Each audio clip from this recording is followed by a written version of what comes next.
Bridesmaid at saka groomsmen, best man at saka maid of honor. So they will have their presentation, syempre. This is actually a presentation of themselves.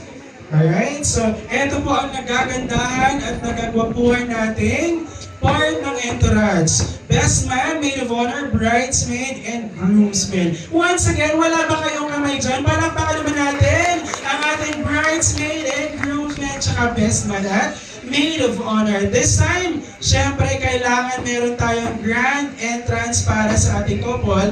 And without the presence and effort of these pairs, syempre, hindi ganun kaganda yung ating entrance para sa ating couple. Again, let us have the grand entrance and presentation at the same time ng ating couples. Alright. Once again, palakpakan natin ang ating bridesmaid, best man, maid of honor, at saka groomsmen.